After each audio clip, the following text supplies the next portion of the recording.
Now, while political parties prepare to debate the Phala saga in Cape Town this afternoon, President Cyril Ramaphosa is in Pretoria. He's at a police passing out parade. This week, about 10,000 successful recruits will join the ranks of the SAPS. Senior reporter Siphamandla Goge is tracking the story for us and joins us this morning. Good morning, Siphamandla. So there'll be 10,000 more boots on the ground to assist in the high crime levels in the country.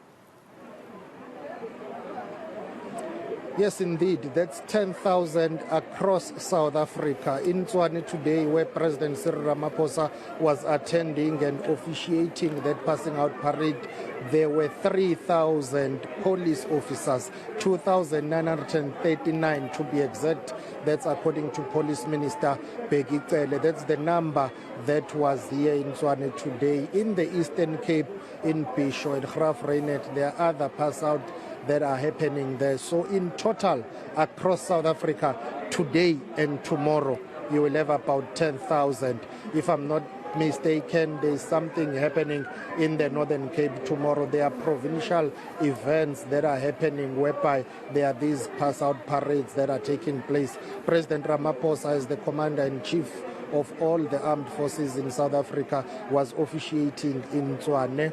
He is not going to Cape Town because he is not a member of parliament. There is no requirement for him to attend today's debate and the tabling of that report of the Section 89 panel, which found that he may have an answer when it comes to the issue of the Phala scandal. So after this event, we were told by his people that he's not going to Cape Town. There is no expectation for him to go there, while MPs of the ANC will be battling it out, trying by all means to fight against the adoption of that Section 89 panel report. He will be somewhere in Gauteng. All right. So clearly, the president, to a certain extent, is today focused on his own business as president and not necessarily on what's happening in Parliament.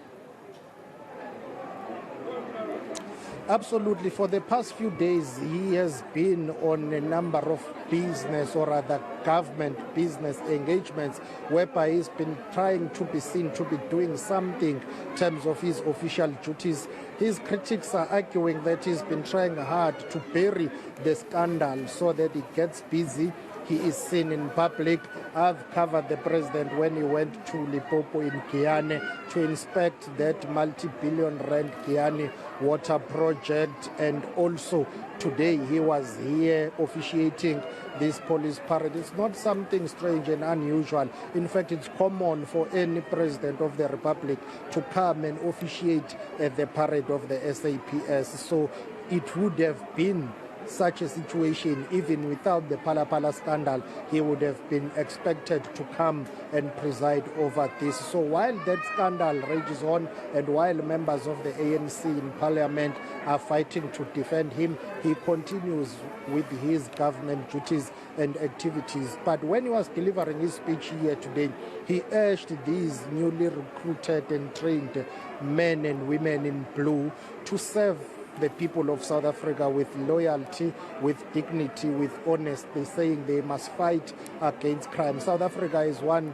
of the most, crime-ridden countries in the world. Violent crime here in South Africa is too much. That is based on the statistics that are always released by the Minister of Police. A number of crime categories from murder, rape, gender-based violence cases, house breakings, theft, hijacking, all of those are on the rise in South Africa, and it's something that worries the citizens of this country. And with these newly added 10,000 trainees, at least they will ease the burden on the already overburdened and weakened SAPS. But let's be quick to add that that's not enough, because in South Africa currently, for the next 3 years, due to budget constraints, you are only going to train about 15,000 police officers. That's not enough in a country that is plagued by violent crime.